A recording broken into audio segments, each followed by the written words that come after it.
The echoes of the Sahyadri. Arjun stood at the foot of the giant, his neck craned back until it ached. Before him rose Raigad, the Gibraltar of the East, a fortress carved not just from stone, but from the very ambition of a king. The air was thick with the scent of rain-soaked earth and the heavy weight of centuries. He wasn't here just as a tourist. He was here to find the pulse of a history he had only ever read about in dusty textbooks. With a deep breath, he tightened the straps of his pack and took the first step onto the ancient path. The ascent was a grueling trial of muscle and breath. There are nearly 2,000 steps to the summit, each one a testament to the laborers who built this eagle's nest. Arjun felt the burn in his thighs as he climbed, the modern world fading with every foot of elevation gained. The greenery of the Sahyadri ranges sprawled out behind him like a rumpled velvet carpet.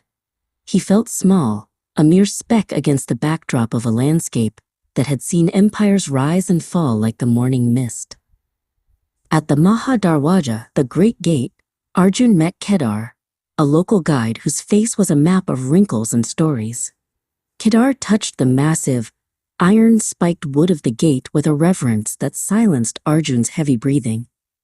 "These spikes were not for decoration," Kedar whispered, his voice like dry leaves. "They were to stop the foreheads of war elephants. To enter here is to enter the heart of a lion." Arjun reached out, his fingers tracing the cold, rusted metal, feeling a sudden chill that had nothing to do with the wind. As they reached the upper plateaus, a sudden, unnatural fog rolled in, thick and white as sheep's wool. Kedar was momentarily lost to the mist, and Arjun found himself alone in a world of silence. The atmosphere shifted. The air grew sharp with the smell of wood smoke and horsehair. For a fleeting second, the modern railings vanished, replaced by the flickering orange glow of torches that shouldn't be there. Arjun stood frozen, caught between the present and a ghost of the past. Out of the gray veil emerged a figure that made Arjun's heart hammer against his ribs.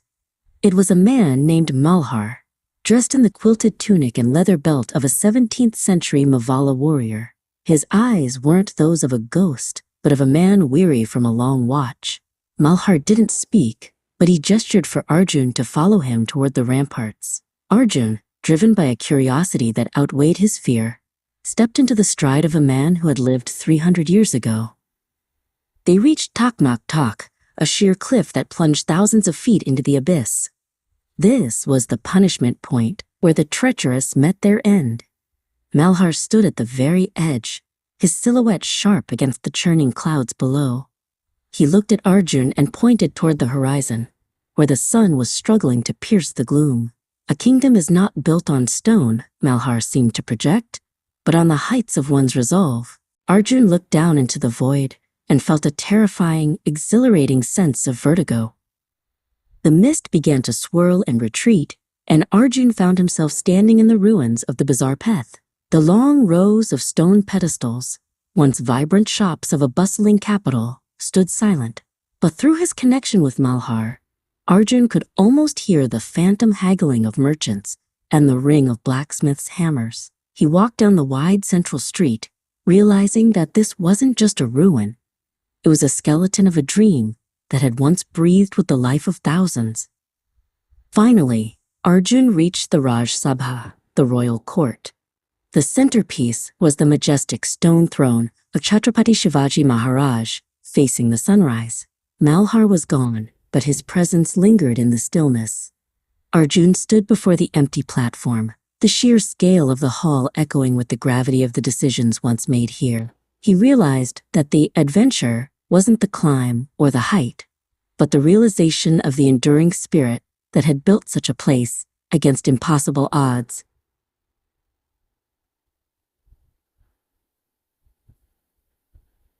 Kedar reappeared from the shadows of a stone pillar, his eyes twinkling as if he knew where Arjun had been. "The fort speaks to those who listen," Kedar said softly. He walked over to Arjun and placed a heavy, reassuring hand on his shoulder.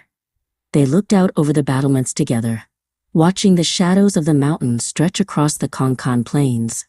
The modern world felt very far away. and the lessons of Raigad felt very near.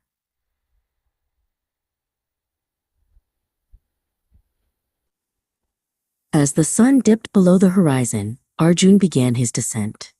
The path was easier now, his heart lighter than it had been at the start. He looked back one last time at the silhouette of the fort against the fiery sky. He had come seeking a story, but he was leaving with a piece of the mountain's soul. Raigad was no longer a destination. It was a reminder that history isn't something we leave behind, but something we carry within us as we climb our own mountains.